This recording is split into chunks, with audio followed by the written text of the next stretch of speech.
Welcome everyone to the next edition of the Stay on Course podcast. Today, I am thrilled to welcome Tracy Benson, and she is one of the top 1% as a LinkedIn coach and brain-based leadership expert who has spent over 3 decades helping senior leaders create clarity, alignment, and real performance. Tracy blends neuroscience, leadership, psychology, and practical business strategy to give leaders tools they can use immediately to transform teams, organizations, and results. And today, we're going to talk about ingredients for success on how brain awareness, curiosity, and presence change the way you lead. Welcome, Tracy, to the Stay on Course podcast. Thank you so much, Julie. What a blast we're about to have together. We are going to have a lot of fun because, Tracy, you are a lot of fun. As are you, Julie. Thank you so much. And so we're going to talk about the brain today and how it really allows us to be better leaders, learning more about how the brain functions. Tracy, just before we get started, there's two things I'd love to know. First of all, I ask all of my guests, what is your favorite food? Yes, you do. And I love those responses. And I was racking my brain trying to come up with just one, and it's really hard. So, I've been a vegetarian for over 2 decades. So, pretty much give me anything off of a vine, and I'll be in heaven. And if that's not possible, then a salad with all kinds of layers and textures. But wait, there's more. Can I have one more? Because to finish it, we need a really fine piece of chocolate, dark chocolate. Dark chocolate. And if possible, a nice glass of red wine to go along with that. Oh, that's So so that's the nice. fantasy meal. Beautiful. Thank you so much. Tracy, you've done so much work with leaders. Just tell us a little bit about your why. Like, why do you love doing this? Wow. I spent many, many years, like decades, working in organizations focused on employee engagement and especially during transformational change. And what I came to realize, partially by accident, because it was the sponsors of those change initiatives that were reaching out to me directly and became sort of, I became a direct line to them. My whole team was working on strategies and implementation, but ended up getting those phone calls from those leaders. And, they can't talk to anybody else inside of the company about Mm, what they're concerned about, who they think is throwing them under the bus, what the conflicting agendas. They just cannot. So I became that person, and then this light bulb went off in my head. Wait a minute. These are the people who, if they can make a tiny adjustment, think about like the old fashioned graphic of a machine. Inside of a machine, there were all those gears. And if you just turn that teeny one at the top just a tiny bit, everything else changes. And I realized that, and I thought, you know what? That's what I want to do. I want to work with those individuals whose impact is so huge, they don't half the time even realize how big their impact is. love it. So yeah, and I know we're going to talk about the brain, and that's so much fun when I get to sort of educate them about that thing between the ears. Yeah, I think that's half the battle is what we're thinking about. I always say, Tracy, the most important story you will ever tell is the story you tell yourself about yourself. Yes, exactly. So true. So here's the thing about how the brain plays into that. So, and you and I have talked a little bit about this in the past. This is the most powerful engine on the face of the planet, right? This brain that we have. And it shows up with us everywhere we go, in every conversation, every decision, every relationship. But Hmm. we never got taught how to use it. No, Oh. think about this. In the US, we have to pass two tests, not one, to drive an everyday vehicle. Hmm. But not only do we not have to pass a test to use the brain, we were never taught how it works. Like, what? So, how can we be in command of the stories we're telling about ourselves, to your Sure. point, or anything else, when we actually have no idea how to work this thing between our ears? And by the way, 90% of that or more is unconscious to us. So we're not even aware, but Yeah. it rules how we show up. I love that. And I think that everybody listening today is going to be schooled, Tracy. So let's get into these three ingredients. Where are we starting the conversation today? So let's talk about that fact that we just are not aware of, we're not aware of what we're not aware of, right? So let's take as an example somebody who shows up one day in a very reactive state. This could be any individual in any relationship, or it could be a leader. And oddly enough, I'd say over those 6 months, just previous to now, I've worked with a lot of executives who were actually stuck in these reactive, Mm. non-productive emotional states. Like think anger, actually at the workplace, anger, frustration, downright contempt. I mean, we've all seen it, right? And maybe we've even felt it, and it feels very out of control. It doesn't feel good to anybody. So here's an amazing thing. We cannot be angry or substitute any other reactive, negative emotion adjective in there and curious at the same time. So, one of the things that I do is I help leaders shift out of whatever state they're in into curiosity. And Mm. as soon as we do that, two couple things happen. Number one, it obviously is much more engaging for the people around us. But before we even get there, we've just brought our parasympathetic nervous system on board, meaning that from a state of physiology and state of mind, we're much more balanced. So now we can actually be neutral. Oh. Now, from that place, we're able to co create, we're able to co discover solutions, ideas, possibilities, things like that, that could not be available to us when we're angry, frustrated, whatever that negative emotion is. Yeah. And so a lot of my clients have started wearing like bead bracelets they're sitting in a meeting and they feel it starting to come on and they'll snap their bracelet. Or another thing I teach is this little piece of skin between, I should learn what this is called, between the forefinger and the thumb. If you Yeah. pinch it, it doesn't hurt badly, but it doesn't feel great. So if you feel that anger, frustration, all of us get it in these meetings that go on forever, right? So as you feel it coming on, just pinch that and you immediately can program yourself to fall into curiosity, which is the entrance ramp to all the good stuff. Yeah. Well, let's circle back just for a second because I want to talk Yeah. about the awareness again. Yes. So I was just thinking about yesterday. I had a really hard day yesterday. It was not I wasn't with the team, but everyone started making me angry. My daughter, my mother, my husband, like everyone was bothering me. And I noticed that there was this pattern that I was like in this reactive mode, and with each of them, I did the same thing with each of them, right? I was not curious at all. I was just angry and I was trying to control a lot of different situations. And Ah, because everybody's got their own little thing that they're doing and you know, when you start to look at your own pattern, like yeah. okay, you're like, "Oh, wait a second. Maybe it's me. Maybe I'm the problem." Yeah. So it's like but in that moment, in those three different scenarios, because they all happened the same day, right? I can see that obviously I was not okay. My hormones were not like, I was out of balance and like everybody was bothering me on some level. But at no point did I stop and say, maybe I should be curious right now. Right. So that's a habit you've brought up a couple of things. First of all, I'm sorry you had such a difficult day, and hopefully some of what we talk about today can help you moving forward. Well, The easiest thing, there are two things I want to touch on. One is the easiest, it takes practice. All of this takes practice, right?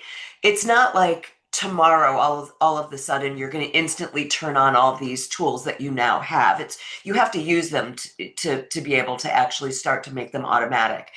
The first thing is if it's difficult to get into curiosity. Or I should say, if it's difficult to get out of whatever that mucky feeling is that you're in. And we all experience it, my goodness, because we're Apparently human. all the time, like especially I think at home it's so much. I think it's different at home, but I can see how we if it just happened to me yesterday. So, you know what I'm saying? It's Yeah. not that So that I have happens. Yeah. there's two magic words I would like to share with you and everybody listening. I wonder. Three I syllables, two words. I wonder. If yes. you can sort of burn those into your mind Mm-hmm. to retrieve every time you start feeling reactive, Yeah. that those two words can, if you would really sink into what that means, I wonder. What you've just done is you've taken the attention and the focus off of the people that you're projecting on, which is another thing I want to talk about in a second. And you've broadened your sort of palette of things to consider, and now it's no longer you're no longer operating out of that emotional state.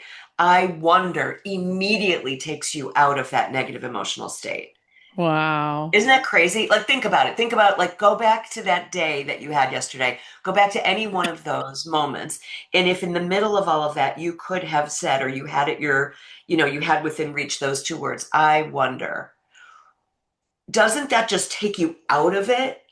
It just takes you right out of it. Yeah. So much so that it's like, if I was in it, let's say I'm in this thing on my phone and I'm like really embroiled in this Mm-hmm. thing, and it's me and this person or whatever, this, whatever on the phone. And I just go, I wonder. Well, immediately I've just put distance between me and the phone. And now I'm Yes. able to see more broadly. It's like Yes. magic. It is like magic. Isn't that cool? Tracy, I when you were talking, I had this like visual of the palette of possibilities. And like I just saw it like as a painter would have a palette Yes. and all of the colors that they have access to. Yes. Oh my God, I love that. I mean, I don't know, this could be like your whole brand, the palette of possibilities. And so like in the moment, you have all of these options, but Yes, we need to be in remembrance that those are available to that us, they that exist. they even exist. So are you game to do a little experiment with me? Of course. Cool. Is there some random object on your desk you can just grab? Okay. Awesome. This is my new microphone. I love it, Julie. That is so amazing. And it's very you, if you don't mind my saying so. Okay. And here I am with a very boring, actually, I'm going to come up with something more interesting. This is a beautiful crystal that I just gifted myself recently. Okay, so what I want you to do is hold that gorgeous microphone right in front of your face. And I want you to really stare at it for a minute. And all of you all listening to this podcast, please do the same thing. Do exactly what Julie and I are doing right now. Just follow along with us. Grab a random object, put it in front of your face, and stare at it. Just stare at it. Now, Julie, what are you noticing as you stare at that pink microphone? It's a lot squishier than I thought it was. It's like it's very big, this part. And Okay.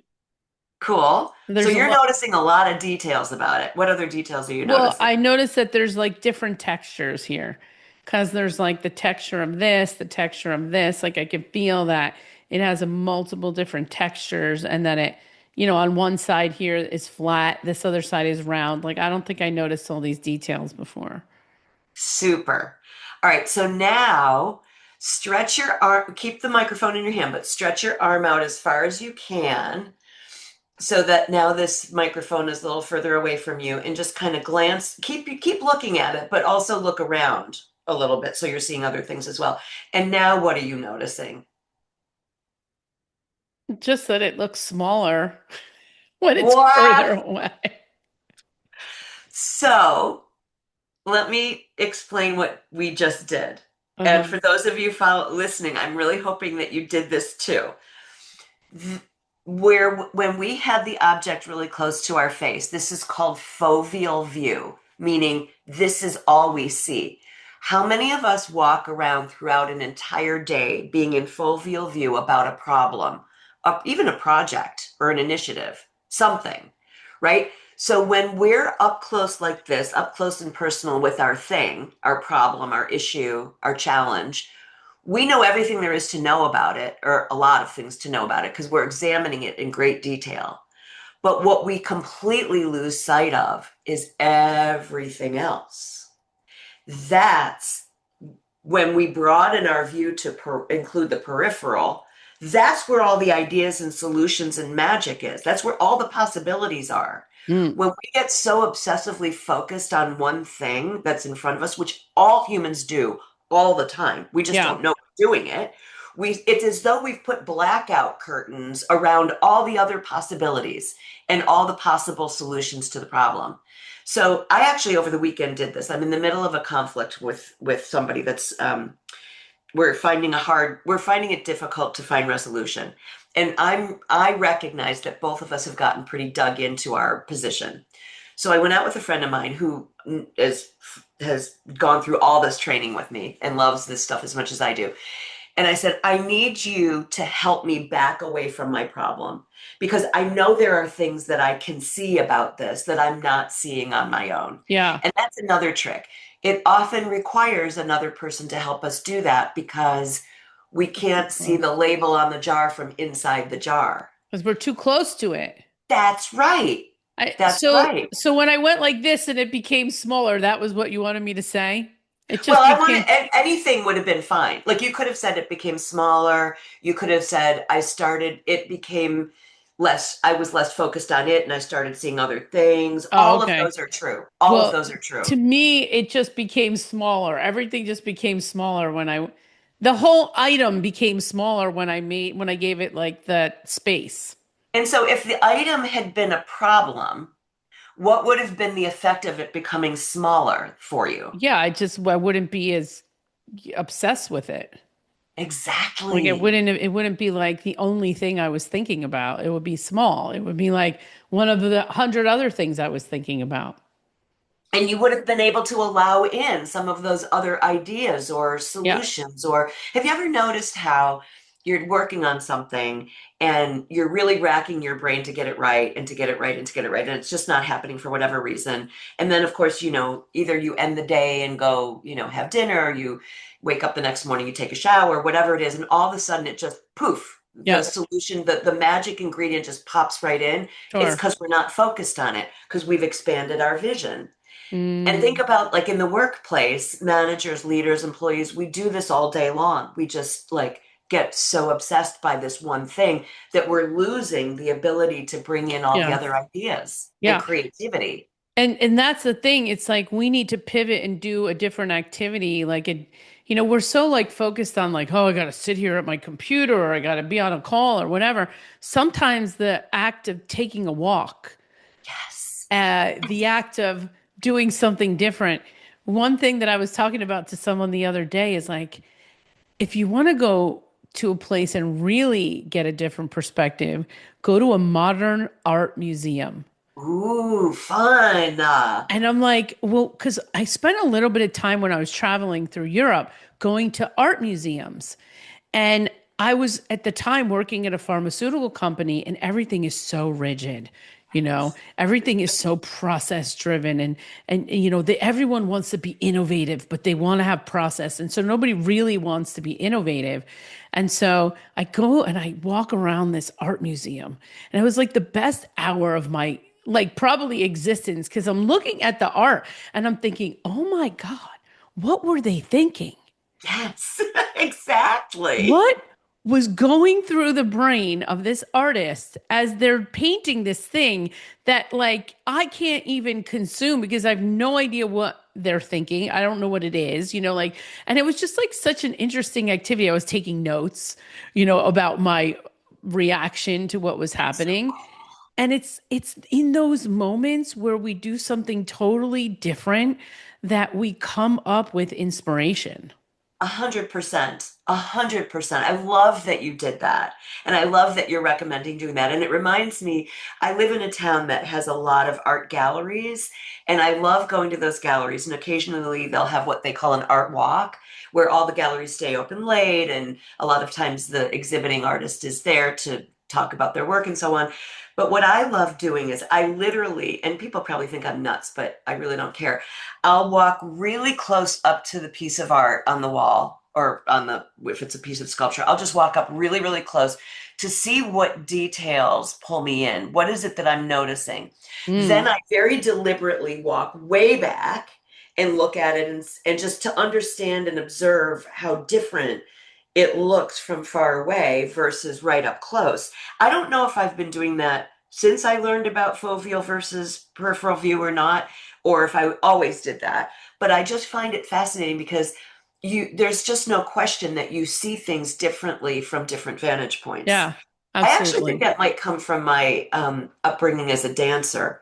So I was a dancer for 16 years, and when I would go see ballet in the theater, as a dancer, I'm interested in the mechanics. I want to see the sweat spin off their faces, and I want to see the effort in their legs as they do, their pirouette or whatever they're doing. But a lot of people prefer to sit further back to take in. And so I started to experiment. So now when I go to the theater, sometimes I'll sit really up close, sometimes I'll sit back, and it is a totally different experience. And so there Mm. is this thing that we can do in our own lives, to your point about get up and look at something different. And even if for whatever reason you're stuck in a place where you can't do that, just at least manage your vantage point.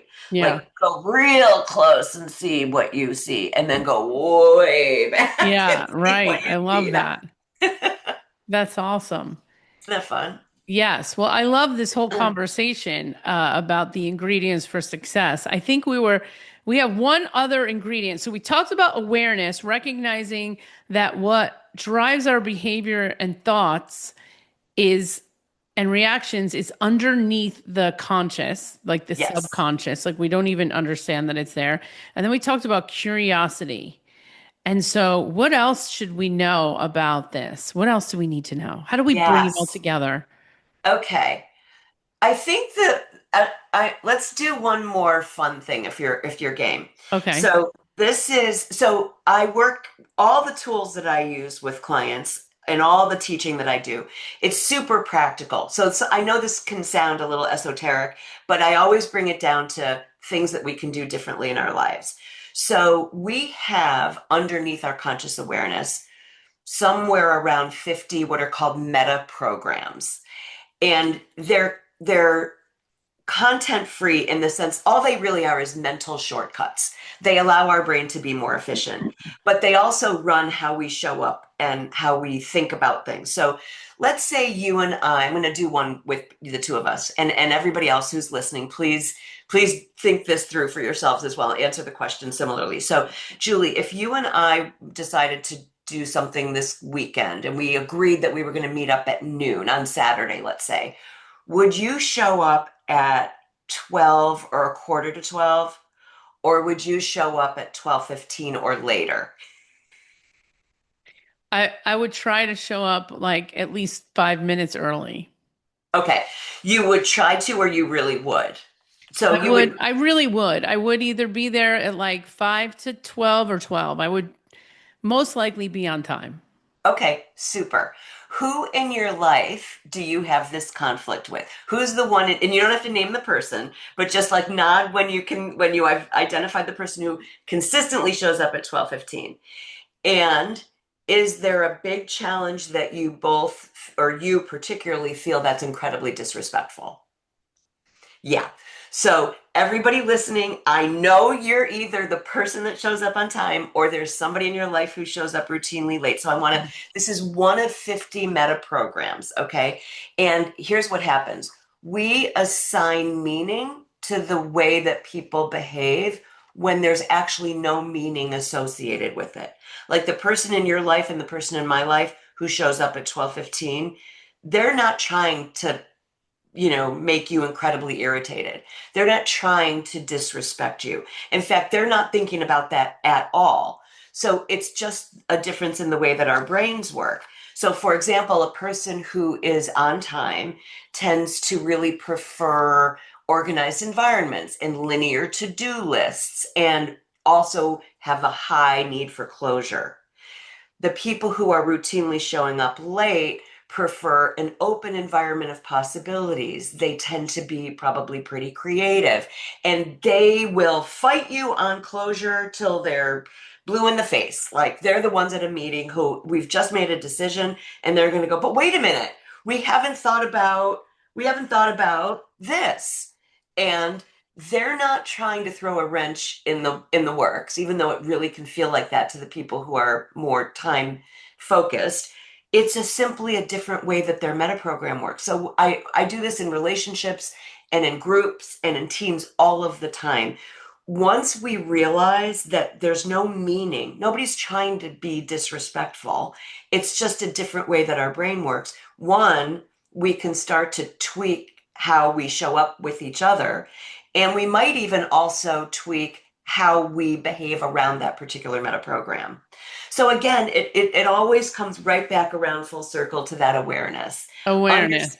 yes, Yes, right. yes. Well, I mean, I feel like we just had a J and P conversation.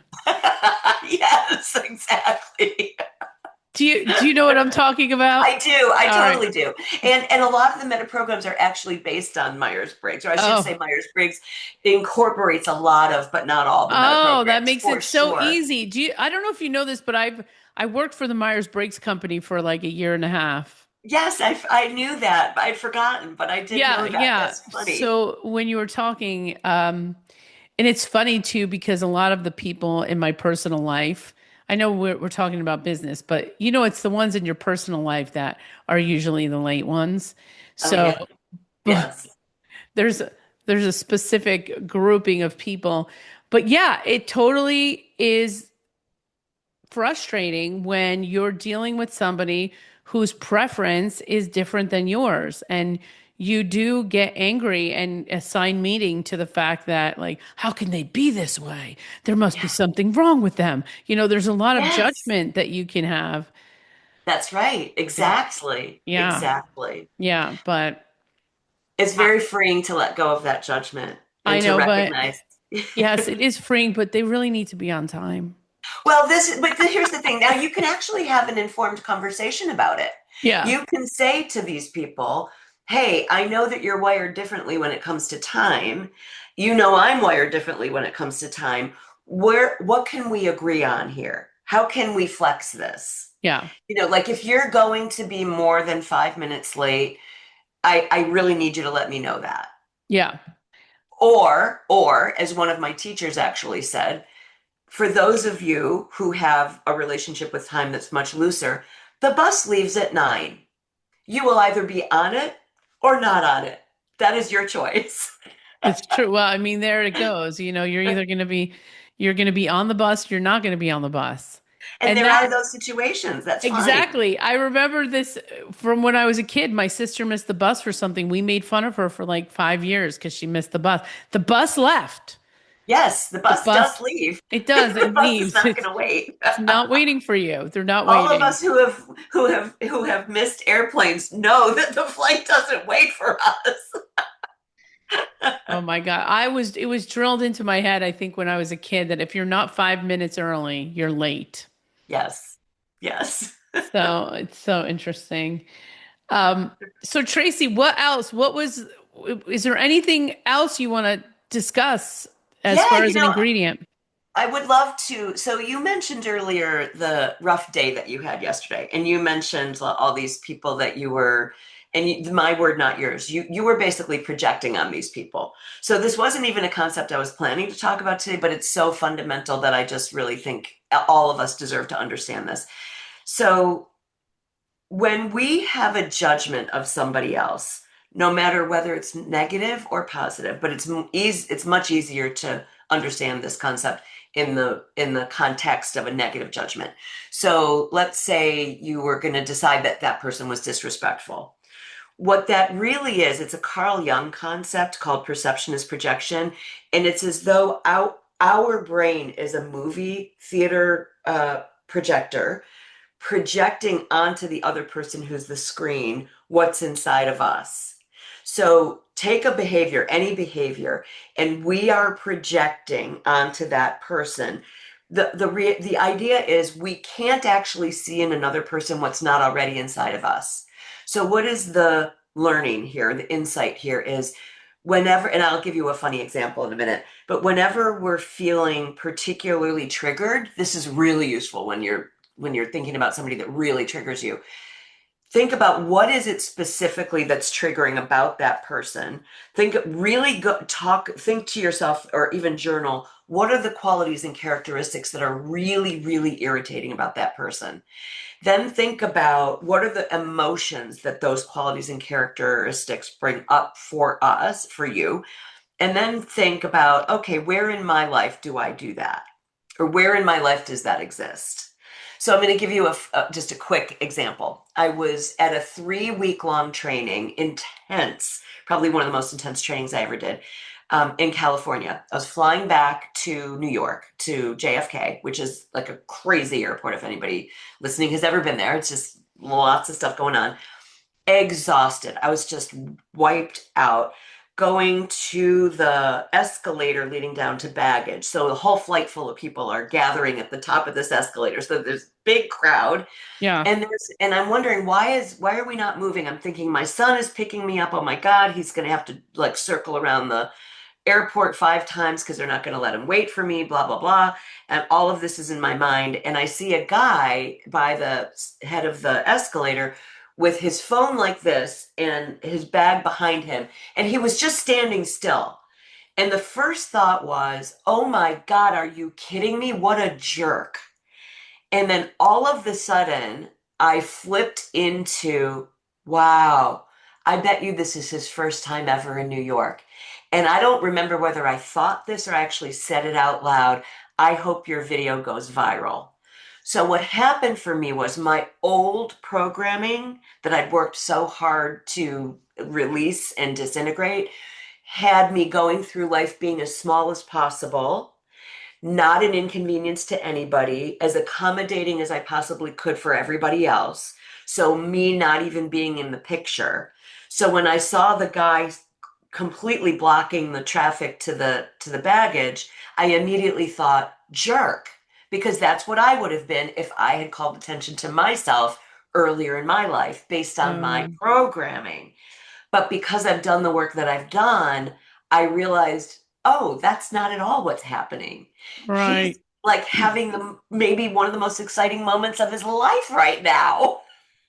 So I was projecting on him a very old program. Oh my Don't gosh. inconvenience anybody. Don't make yourself bigger than you have to be. Don't take up room. Oh my How many gosh. of us get that when we're growing up? Yeah.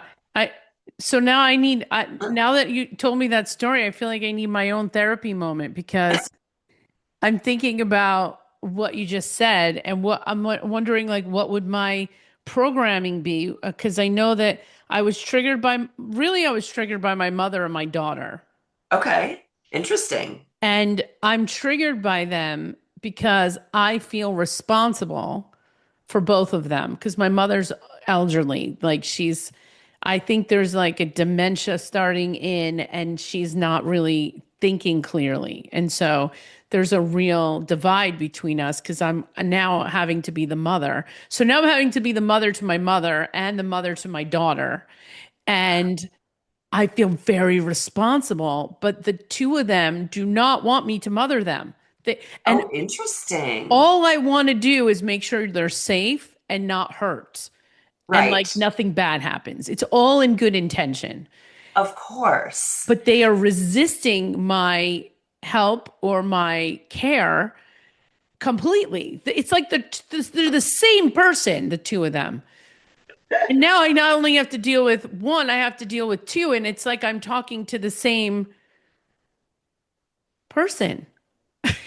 So, Julie, was there ever a moment when you were really, really, really young where you did something or wanted to do something that was strictly all about you and it wasn't permitted? It wasn't, it could have been at school, it could have been at home, it could have been anywhere, where you just wanted to do what you wanted to do, but that was not what was expected of you.